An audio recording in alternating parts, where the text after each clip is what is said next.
les territoires du Puy-de-Dôme qui ont évidemment été extrêmement touchés, notamment principalement dans les Combrailles, et puis dans l'Allier, où on a également des territoires principalement autour du bassin de Vichy qui ont été extraordinairement touchés et sur lequel il faut également qu'on incorpore certaines parties de la Loire sur lesquelles, et notamment autour du bassin de Roanne, il y a eu également des dévastations qui ont été terribles. On a une situation qui est dramatique. Il y a des gens qui en 10-15 minutes ont absolument tout perdu.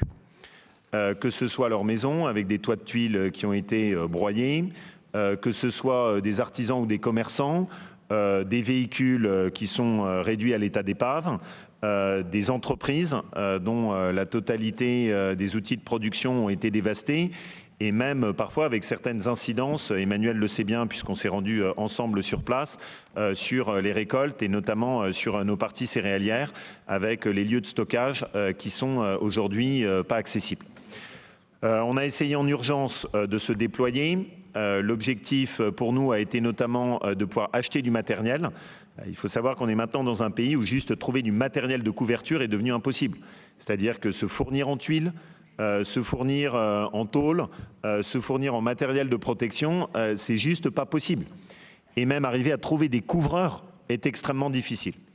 Je veux remercier devant vous la mobilisation assez exceptionnelle qu'il y a eu de nos centres d'apprentissage et également des Compagnons de France qui ont envoyé des délégations sur ces territoires pour pouvoir assurer un certain nombre de mesures d'urgence. Nos centres d'apprentissage, nos maisons familiales rurales aussi ont essayé de déléguer des jeunes qui interviennent avec leurs tuteurs pour pouvoir intervenir sur ces lieux. Et nous, on a acheté un certain nombre de bâches plastiques qui permettent d'organiser des couvertures temporaires dans l'urgence. On a toujours été une région qui protège. Dans ces incidents, il faut que la solidarité régionale puisse jouer au maximum.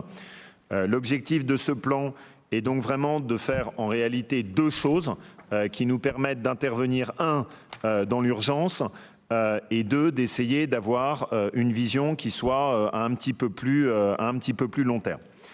Dans l'urgence, la première chose, c'est d'abord de protéger. Donc on essaye d'obtenir du matériel qui est du matériel temporaire. L'objectif de cette disposition est de nous permettre d'acheter ce matériel temporaire et de le déployer rapidement. C'est-à-dire juste couvrir les toits pour que l'eau passe pas à travers et que ce qui est à l'intérieur soit protégé, aussi bien pour les particuliers que pour les autres. Donc ces bobines et ce matériel sont affectés aux mairies et les mairies ensuite les distribuent sur les endroits où ils en ont besoin, sachant que ça ne peut être que temporaire. Par ailleurs, on a également mis des primes, notamment pour pouvoir accompagner les artisans et leurs apprentis qui se déplacent avec une prise en charge totale des coûts de déplacement pour pouvoir essayer d'avoir des entreprises qui viennent sur place. Je tiens à préciser qu'il est important qu'on soit présent sur la durée, parce que je connais trop ce qui se passe quand on a des incidents climatiques comme ça. Pendant 2 jours, il y a une grande émotion, on en parle partout, ça fait la une du JT, et puis après, plus personne, boum, tout est reparti, et on laisse les gens avec leur détresse et leur situation difficile. Donc il faut qu'on soit au soutien. Je tiens également, Jean-Paul, à souligner ici l'engagement des sapeurs-pompiers sur la durée qui sont intervenus, Jean-Paul, Michael, dans des conditions absolument remarquables et avec un grand dévouement, y compris avec de la solidarité entre départements, puisqu'on a des délégations de compagnies de sapeurs-pompiers qui sont venus épauler leurs propres collègues des départements touchés. Ensuite, il va falloir reconstruire. Nos cibles privilégiées sont nos petites communes rurales. Ils sont également le fonds d'urgence agricole intempéries et puis également nos petites entreprises. L'objectif à cette occasion, je parle sous le contrôle d'Emmanuel, est de faire évoluer notre fonds d'urgence agricole pour qu'il puisse intervenir. Jusque-là, il ne pouvait intervenir que sur des pertes de production et de récolte. L'objectif est qu'il puisse maintenant aussi intervenir sur du matériel ou des bâtiments qui ont été dégradés, ce qui peut nous arriver. Voilà.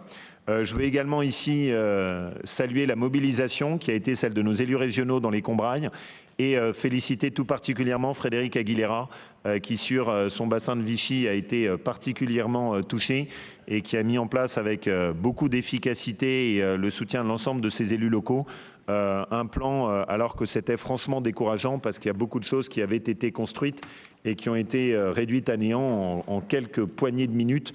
Donc c'est vraiment une situation qui est difficile. Voilà, on ne pourra pas tout faire. On le sait, on en a parfaitement conscience. L'ampleur des dégâts est considérable, mais au moins ça nous permet de travailler de façon intelligente. Je veux rajouter une dernière chose. J'ai demandé aux équipes, mais le plan n'est pas encore abouti, que d'un mal on puisse sortir un bien et qu'on puisse travailler notamment sur nos bâtiments agricoles pour mettre en place un plan de déploiement de panneaux photovoltaïques à l'occasion de la reconstruction des toitures. Et que ça nous permette d'avoir des toitures fortifiées en utilisant du matériel bac acier qui est du matériel fabriqué dans notre région et que sur ces toitures qui soient fortifiées, ça puisse permettre du coup d'accueillir des panneaux photovoltaïques qui puissent permettre de s'orienter vers plus d'autonomie énergétique sur notre agriculture et quelque part de faire en sorte que d'un mal sorte un bien.